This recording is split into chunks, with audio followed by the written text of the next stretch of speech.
नमस्कार, आप देख रहे हैं उत्तराखंड प्राइम। मैं हूं आपके साथ प्रियंका। देहरादून में भारतीय जनता पार्टी अपने स्थापना दिवस से लेकर 14 अप्रैल अंबेडकर जयंती और साथ ही सामाजिक न्याय पखवाड़े के रूप में मना रही है।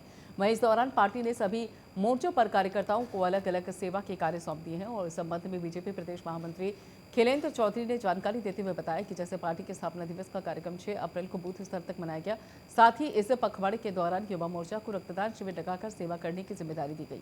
वहीं महिला मोर्चा को अनुसूचित जाति की महिलाओं के बीच सहभोज कराने का कार्यक्रम दिया गया है।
सीएम धामी से सीएम आवास में प्रदेश के सांसदों ने भेंट की और इस अवसर पर सभी सांसदों ने प्रदेश के विकास से संबंधित विभिन्न समसामयिक विषयों पर सीएम से चर्चा की।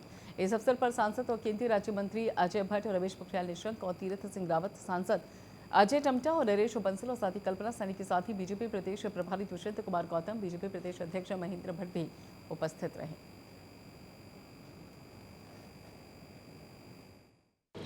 मैं जाबाज टीकम सिंह नेगी जी की शहादत को नमन करता हूं और ये हमारे लिए बहुत गौरव की बात है कि ऐसे एक स्पेशल अभियान, विशेष अभियान उन्होंने पूरा किया और अपनी पूरी सेवा के दौरान अनेक ऐसे कामों को पूरा करने का उनके खाते में काम आया जो पहले तक किसी ने भी पूरा नहीं किया था उस क्षेत्र में। तो निश्चित रूप से ये हमारे लिए उनकी शहादत यहाँ परिवार के लिए, हमारे प्रदेश के लिए एक तरफ से बड़ा शोक भी है, दुख भी है, लेकिन वहीं उनकी शहादत से हम सबका सीना भी ऊंचा होता है कि उन्होंने देश के खातिर अपने प्राणों का बलिदान दिया है। राज्य सरकार की तरफ से पूरी राज्य की सरकार उनके परिवार के साथ है और उनका नाम हमेशा स्मरण में रहे। हम लोग उनकी स्मृति को याद करते रहें, हमारे नौजवान, आने वाली भावी पीढ़ी के ऐसे जाबाज जिन्होंने देश के लिए अपने आप को कुर्बान किया है, तो उनकी स्मृति भी बने रहे। उसके लिए हम लोग जो भी यहाँ पर उनके स्कूल का नाम है, सड़क का नाम है और भी जो यहाँ पर उपक्रम करने होंगे उन सभी को आगे बढ़ाएंगे।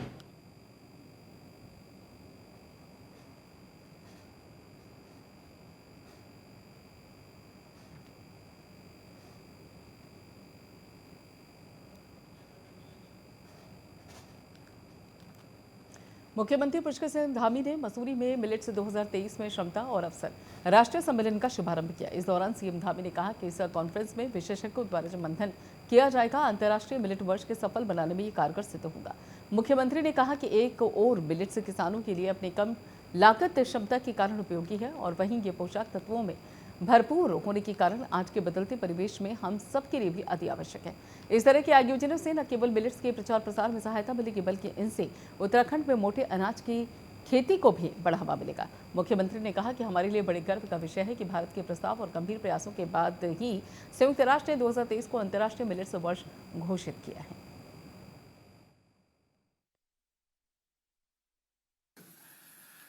एक और जहां मिलेट्स किसानों के लिए अपनी कम लागत क्षमता के कारण उपयोगी है, वहीं पोषक तत्वों से भरपूर होने के कारण आज के बदलते परिवेश में हम सब के लिए भी अति आवश्यक है। और सच बताऊं तो जब हम मिलेट पर बहुत व्यापक चर्चा करते हैं तो एक मिलेट ही एक ऐसा अन्न है, श्री अन्न है, जिसके बारे में अभी भाई कमल जी कह रहे थे। ये श्री अन्न हर प्रकार की जो शरीर के अंदर चाहे प्रोटीन की आवश्यकता है या पोषक तत्वों की आवश्यकता है उसको पूरा करने का काम करता है। अगर दाल प्रोटीन देता है तो मिलेट जो है उस पर और जो पोषक तत्व रह जाते हैं।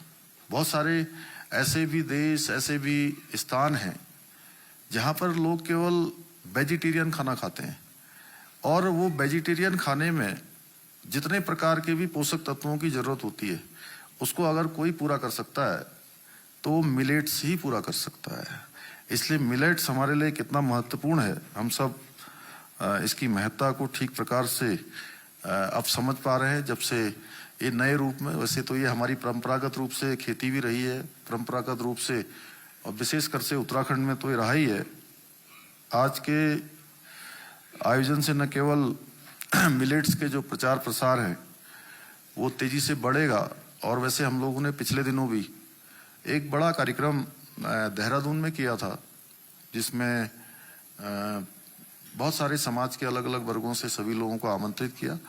और जो भराड़ी शहर में हमारा विधानसभा का इस बार का बजट सत्र हुआ था, उस बजट सत्र में भी हमने लगभग वहाँ पर सभी दलों के प्रतिनिधियों को, सभी सामाजिक संस्थाओं के लोगों को, पत्रकार बंधुओं को और जो भी स्थानीय लोग थे सब लोगों को वहाँ पर बुलाया था। उसके बारे में भी गणेश जी ने बताया।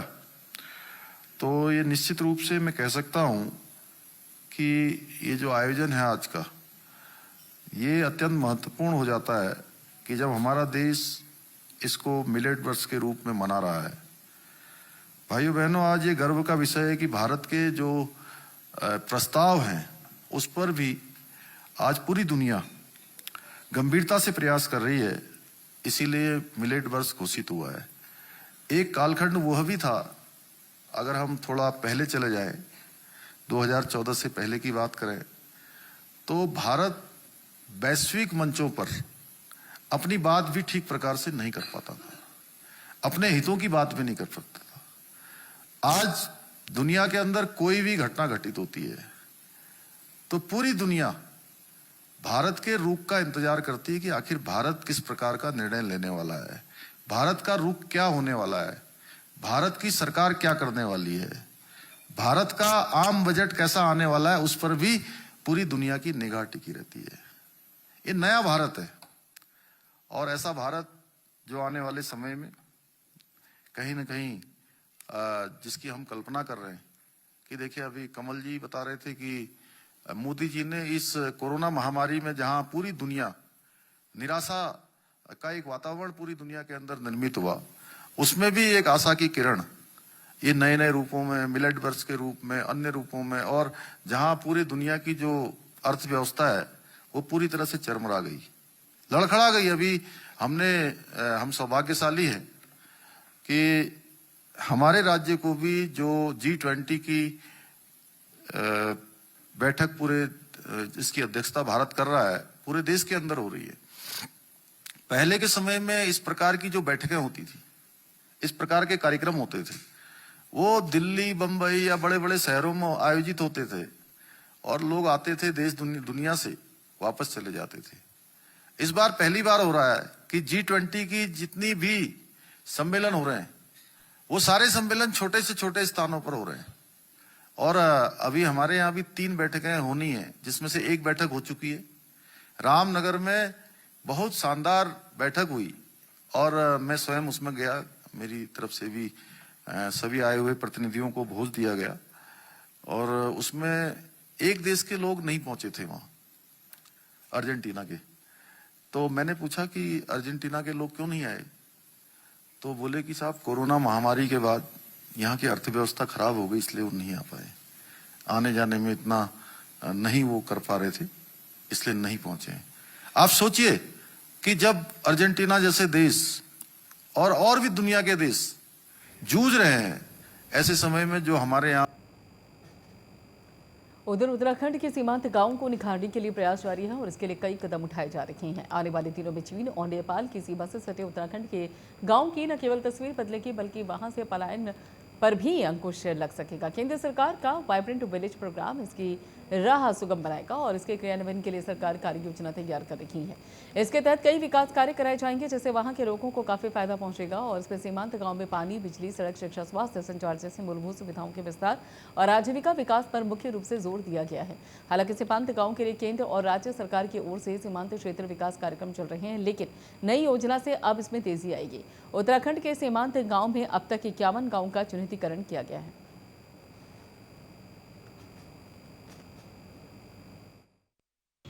हमारे यशस्वी प्रधानमंत्री माननीय नरेंद्र भाई मोदी जी के नेतृत्व में जो सरकार चल रही है, उन्होंने जो विजन रखा है आदरणीय प्रधानमंत्री जी ने कि जो हमारे सीमावर्ती गांव हैं, वो सीमावर्ती जिनको हम अंतिम गांव बोला करते थे, उन गांवों को आदरणीय प्रधानमंत्री जी ने कहा है वो अंतिम गांव नहीं, प्रथम गांव है भारत के। और उन गांवों के विकास के लिए भारत सरकार के द्वारा एक अलग से रणनीति बनाई गई है, अलग से मास्टर प्लान तैयार किया गया है। और आगे भविष्य में जो हमारे सीमावर्ती गांव हैं वो पर्यटन के सबसे बड़े केंद्र हों और वहाँ पर सीमा दर्शन नाम से जो यात्रा चलाई जाएगी, जिससे हमें भविष्य में जो पलायन की जो समस्या है, जो सीमावर्ती गांव हमारे लगातार खाली हो रहे हैं, वहाँ पर रिवर्स पलायन हो और वहाँ का डेवलपमेंट हो और किसी प्रकार की भी सीमावर्ती क्षेत्रों में किसी की अन्य बाहरी देशों की जिस प्रकार से जो घुसपैठ की जो बातें होती रही हैं, वो भी उस पर भी नियंत्रण होगा। इसको लेकर के पूरे सीमावर्ती क्षेत्रों के विकास के लिए हमारे सरकार के द्वारा जो योजना चलाएगी उसको धरातल पर उतारने के लिए लगातार हमारे केंद्रीय मंत्री, चाहे वो हमारे ज्योतिरादित्य सिंधिया हों, चाहे मनसुख भाई मंडाविया हों, चाहे जी किशन रेड्डी जी हों, चाहे हमारे बीके सिंह जी हों, कई अन्य मंत्रीगण भी लगातार हमारे जो सीमावर्ती गांव हैं उनका भ्रमण कर रहे हैं और वहाँ के विकास के लिए क्या क्या वहाँ पर हो सकता है, किस तरह से उन गांवों को हम डेवलप कर सकते हैं और विकास के रास्ते पर उनको ला सकते हैं, ये इसकी योजना है। उधर चमोली में कोविड के बढ़ते प्रभाव को देखते हुए स्वास्थ्य महकमा तैयारियों में जुट गया है। कोविड के बचाव के लिए स्वास्थ्य विभाग ने सोमवार को मॉक ड्रिल कर लिया और जिला चिकित्सालय, उप जिला चिकित्सालय, कर्णप्रयाग, सामुदायिक स्वास्थ्य केंद्र, प्राथमिक स्वास्थ्य केंद्रों में संसाधनों और व्यवस्थाओं को परखा गया। गोपेश्वर में मुख्य चिकित्सा अधिकारी डॉक्टर आदित्य पोखरियाल के नेतृत्व में कोविड से बचाव के लिए पूर्वाभ्यास किया गया और वहीं मुख्य चिकित्सा अधिकारी डॉक्टर राजीव शर्मा ने बताया कि जनपद के सभी अस्पताल को कोविड से निपटने के लिए समुचित व्यवस्था की गई है। कोरोना के लिए पहले हम लोग सभी लहरों में पूरा कार्य कर चुके हैं, उसका एक्सपीरियंस हमारे पास है और कोरोना के लिए पूरी प्रिपेयर्डनेस है। अभी भी जो जिले में 1-2 केस हुए हैं वो आइसोलेट किए गए हैं और सक्सेसफुली वो मैनेज हो गए हैं, अब अपने घर को भी चले गए उनमें से अधिकतर। ऐसा नहीं कि कोरोना बहुत तेज़ी से बढ़ रहा है, कोरोना के इक्के दुक्के केसेस आ रहे हैं और उनके लिए पूरा सिस्टम पूरी तरह से तैयार है। इसके लिए शासन स्तर से, माननीय मंत्री जी के स्तर से, उसके बाद शासन स्तर से, डीजी स्तर से, सीएमओ स्तर से सारी तैयारियां की जा चुकी हैं, मीटिंग्स ली जा चुकी हैं और हमारे पास जो ऑक्सीजन प्लांट्स हैं, आज और कल भी उसकी मॉक ड्रिल चल रही है और हमारे पास oxygen beds, medicines, Covid appropriate behaviour के लिए सबको बता दिया गया है। यात्रा में भी हम कोविड अप्रोप्रिएट बिहेवियर का पालन करवाएंगे और दवाइयाँ का पूरा स्टॉक तैयार है। उधर पशुपालन विभाग उत्तराखंड द्वारा केंद्र वित्त पोषित योजना हेल्प का शुभारंभ किया गया और इस कार्यक्रम के तहत स्वयं सहायता समूह की महिलाओं को हेल्प यानी कि पशु सखी के तौर पर प्रशिक्षित किया जाएगा और राज्य में जानवरों की सुरक्षा, उनका उपलब्ध किए जाने वाले पौष्टिक आहार, साथ ही जानवरों के स्वास्थ्य के प्रति लोगों को सचेत किए जाने के लिए प्रशिक्षण भी दिया जाएगा। ग्रामीण विकास विभाग द्वारा सभी पशु सखियों को प्रशिक्षित किया जाएगा। कार्यक्रम के दौरान उत्तराखंड के मुख्यमंत्री पुष्कर सिंह धामी ने कार्यक्रम में उपस्थित 24 पशु सखियों को हेल्प किट देकर सम्मानित भी किया।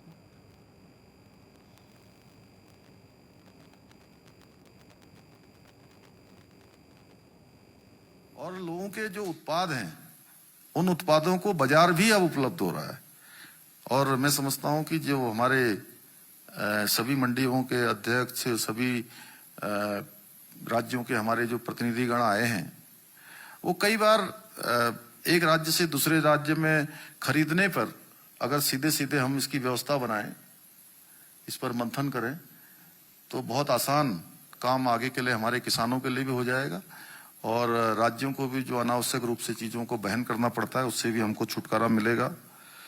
हम प्रधानमंत्री जी का धन्यवाद करना चाहते हैं कि ये श्री अन्न उन्होंने आज संपूर्ण दुनिया का श्री अन्न बना दिया, जो केवल पहले भारत में श्री अन्न की संज्ञा दी जाती थी। और मैं आप सबसे कहना चाहता हूं कि उनके इसी संकल्प को आगे बढ़ाते हुए हमें सिद्धि तक इसको पहुंचाना है। श्री अन्न केवल खेती तक ही सीमित न रहे, खाने तक ही सीमित न रहे। जो लोग भारत की परंपराओं से परिचित हैं वो जानते हैं कि हमारे यहाँ किसी के आगे श्री नहीं जुड़ता है।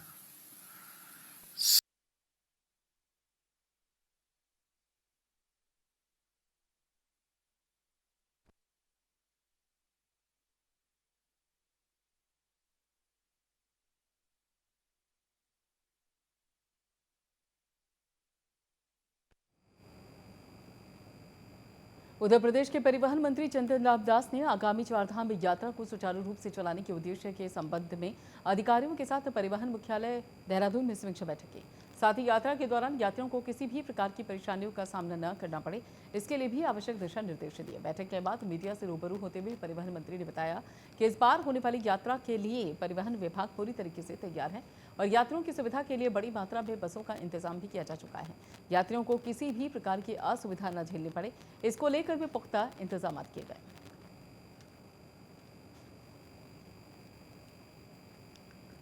इस बार हमने अपने सभी अधिकारियों को निर्देशित दिए हैं, सचल दलों का गठन किया है। हम खुद छापेमारी करेंगे और जो हमारे पास सुझाव आएंगे उस पर अमल करेंगे और आवश्यकता पड़ेगी तो कठोर कार्रवाई भी करेंगे। किस तरीके से सर कोई सुझाव आपको दे सकता है या किस तरीके से आप तक पहुंच सकता है कि अगर हम मोबाइल फोन के माध्यम से आप कर सकते हैं, आप हमारे यहाँ के इंटरनेट के माध्यम से कर सकते हैं, हमारे नोडल अधिकारी हैं उनके माध्यम से कर सकते हैं।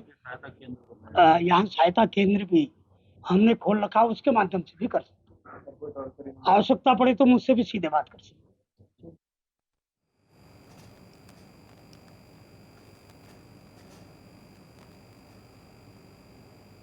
रामनगर और आसपास के क्षेत्र में स्थित निजी स्कूलों की मनमानी के खिलाफ अभिभावक भड़कने लगे हैं। वहीं आक्रोशित अभिभावकों का आरोप है कि निजी स्कूल संचालक एनसीईआरटी की किताबें न देकर प्राइवेट किताब दे रहे हैं, जिससे अभिभावकों पर आर्थिक बोझ बढ़ रहा है।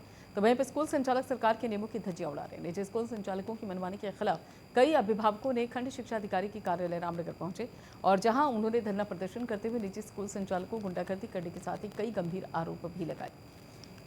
तो अभिभावक ललित उप्रेती का आरोप है कि निजी स्कूल संचालकों द्वारा किताबों के नाम पर शोषण किया जा रहा है। तो वहीं पर फीस वृद्धि के साथ ही वार्षिक शुल्क भी अभिभावकों से भारी मात्रा में वसूलने के साथ बच्चों के ड्रेस पर भी कमीशन खोरी की जा रही है। उन्होंने तत्काल इस पर रोक लगाने के साथ ही नियमों की अनदेखी करने वाले स्कूल संचालकों के खिलाफ कार्रवाई करने की मांग की। ज्ञापन देने आए थे तो उन्होंने अपनी समस्याएं बताई हैं। ये हमने पहले भी अपील की है सभी गार्जियन से और सभी स्कूलों को नोटिस भी जा चुका है। एक जनरल नोटिस मैंने पूर्व में ही दे दिया था स्कूलों को कि कोई भी जो है एनसीईआरटी से इतर बुक नहीं लगाएगा और गार्जियन पे कोई दबाव नहीं बनाएगा।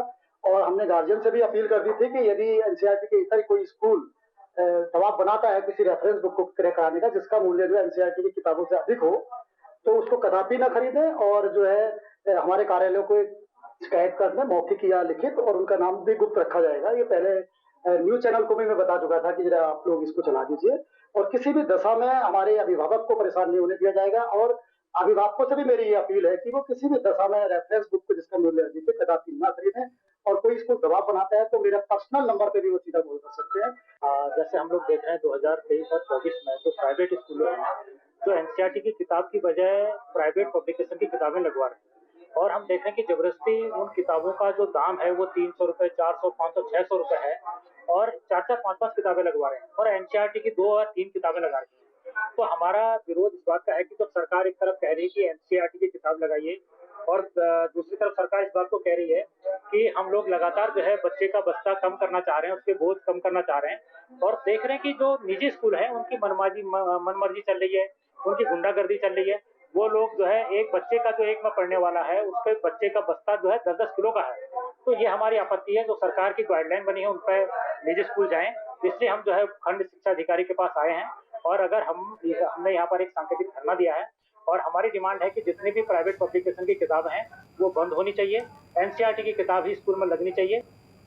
और अगली खबर दिनेशपुर से, जहां पर बैसाखी के उपलक्ष्य में जानकारी ये सामने आ रही है कि बैसाखी के उपलक्ष्य में सिख समुदाय के लोगों ने विशाल नगर कीर्तन जयनगर गांव में काली नगर होता हुआ माता साहिब कौर गुरुद्वारा परिसर तक नगर कीर्तन किया।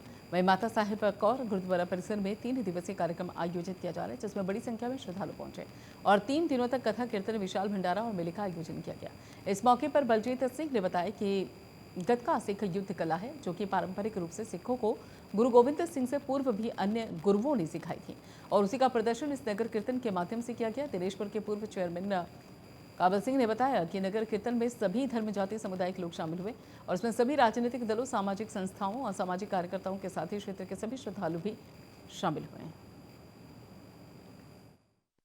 टीम है, सारे बच्चे रुद्रपुर के हैं और ये आज वैसाखी के पर्व को मुख्य रखते हुए उससे पहले दिनेशपुर में नगर कीर्तन ये निकाला गया है। इस नगर कीर्तन के अंदर हमारी सेवा लगी है, जिसमें हमने ये गतके के अखाड़े के कर्तव्य दिखाए। ये एक सिख मार्शल आर्ट है, जैसे और भी आर्ट्स है, टाई कमांडो है, वैसे ही सिखों को एक मार्शल आर्ट गुरु साहिब की तरफ से मिली है, सिख मार्शल आर्ट। और ये कोई हैरतअंगेज कर्तव्य नहीं है, इस सिर्फ प्रैक्टिस है और गुरु साहिब ने जो चीज़ें सिखाई हैं, जो पैतरे सिखाए हैं, उस पर पालन करते हुए चल रहे हैं, उसी के अकॉर्डिंग खेलते जा रहे हैं। और ये शक्ति अपने आप ऑटोमेटिकली ही बाबा दीप सिंह खुद ही अपने आप ही हमारे पे अपना पैरा रखते हैं और हम लोग खेलते हैं। उधर रामनगर में आगामी पर्यटन सीजन को लेकर शासन के जारी निर्देश के अंतर्गत खाद्य एवं नागरिक आपूर्ति विभाग ने पेट्रोल पंप की जांच शुरू की और पूर्ति निरीक्षक दीपक चंद्र बेलपाल ने जानकारी देते हुए बताया कि आगामी पर्यटन सीजन को लेकर पेट्रोल पंप पर जनता को दी जाने वाली निःशुल्क सुविधा के तहत शुद्ध पेयजल, शौचालय और हवा के संबंध में पेट्रोल पंप की जांच की जा रही है। उन्होंने बताया कि जांच के दौरान कुछ पंपों पर अनियमितताएं मिली हैं। उन्होंने बताया कि ऐसे सभी पेट्रोल पंप के स्वामियों को 1 सप्ताह के भीतर व्यवस्था दुरुस्त करने के निर्देश दिए गए और उन्होंने बताया कि यदि 1 सप्ताह के भीतर व्यवस्था दुरुस्त नहीं हुई तो पंप स्वामी के खिलाफ नियम अनुसार कार्रवाई की जाएगी। आगामी पर्यटन सीजन को देखते हुए शासन के निर्देशों के अनुसार हमने ये पेट्रोल पंप की जांच की, जिसमें शुद्ध पेयजल और हवा और टॉयलेट वगैरह की जो व्यवस्थाएं ग्राहक को फ्री में दी जाती हैं, वो उनकी चेकिंग की गई है। जिन पेट्रोल पंप में ये सुविधाएं नहीं थी या कमी पाई गई तो उनको नोटिस दिए गए हैं। 1 हफ्ते का समय दिया गया है ताकि 1 हफ्ते में वो। उधर टिहरी में एक बार फिर से कोविड के मामले सामने आने लगे हैं। जनपद में 3 कोविड के मामले सामने आए। कोरोना को देखते हुए स्वास्थ्य विभाग भी चौकन्ना है। वहीं स्वास्थ्य विभाग ने तीनों कोरोना मरीजों को होम आइसोलेशन में रखा और साथ ही उनके स्वास्थ्य की हर रोज अपडेट ली जा रही है। मरीजों के संपर्क में आने वाले लोगों के भी कोविड टेस्ट लिए गए और वहीं पर मुख्य चिकित्सा अधिकारी डॉक्टर मनु जैन ने कहा कि स्वास्थ्य विभाग कोरोना की रोकथाम के लिए सभी व्यवस्थाएं कर ली गई। उन्होंने कहा कि जनपद में सभी अस्पतालों के चिकित्सकों को निर्देश भी दिए गए हैं, अस्पताल में बुखार, जुकाम, खांसी से पीड़ित मरीजों का रैपिड टेस्ट भी लिया जाए।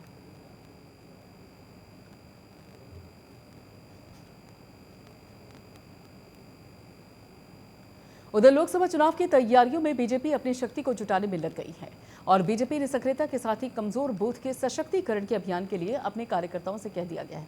वहीं सीएम पुष्कर सिंह धामी के साथ ही बीजेपी सांसदों की बैठक हुई, जिसमें मन की बात कार्यक्रम को लेकर भी रूपरेखा तैयार की गई। दरअसल लोकसभा चुनाव में इस बार बीजेपी जीत की हैट्रिक लगाने की कवायद में जुटी हुई है और इसी के मद्देनजर बीजेपी का पूरा फोकस चुनाव पर है। बीजेपी प्रदेश अध्यक्ष महेश भट्ट का कहना है कि मुख्यमंत्री पुष्कर सिंह धामी के साथ हुई सांसदों की बैठक काफी महत्वपूर्ण है।